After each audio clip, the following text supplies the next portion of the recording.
السلام عليكم ورحمة الله وبركاته. جكذا نور maanta waxay inii sameynaysaa cunto sax ah oo fiican oo caafimaadka u fiican.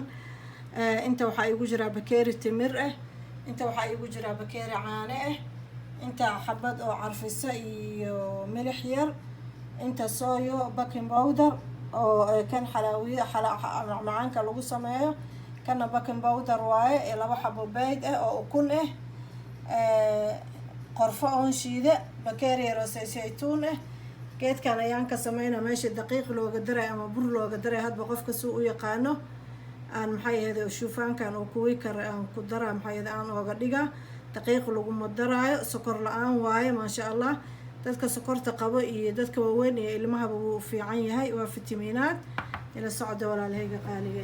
bakeerigan labadiisaan ku diyaarsada waa kana maxay ahayd makiinadan yaraan ku shiida ila socda.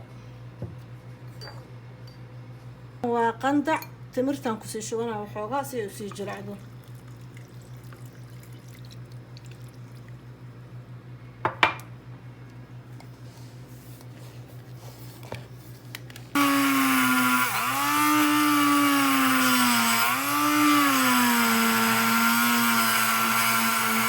makiinadan ku shiida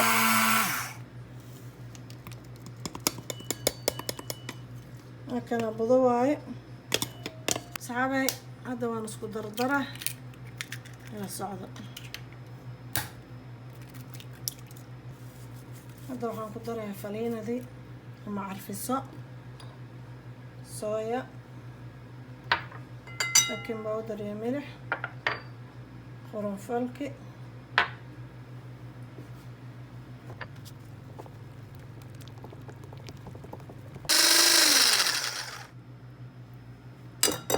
mirti iyo caanihi oo isku qase.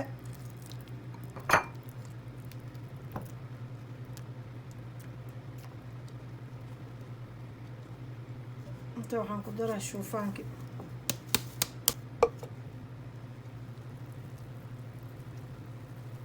saxaabay timirti saanan ugu jajabiye siina walaaqaaye maasha allah. hadda waxaan ku shubayaa siniyada. waa shuufaan iyo timir iyo caano iyo ukun. waa aakil oo saxi oo caafimaadka u fiican iyo saytuunna way fiican tahay. marka wasnigana way u fiican tahay. looga siineynaa xabatil baraka.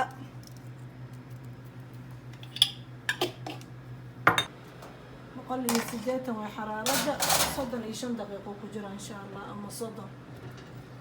asxaabay doolshada saana inoogu soo baxdo oo timirta iyo kuwi karka ah. qaxwaana lagu cabaa maxay ahayd qaxwadana lagu cabaa ay qaxwo soomaali, qaxwo carabi, nuskafe, ay shay lagu cabaa. waxay diidaysa male. asxaabay waxaan inaga codsanayaa like iyo share haddii ina soo gaaro videogan.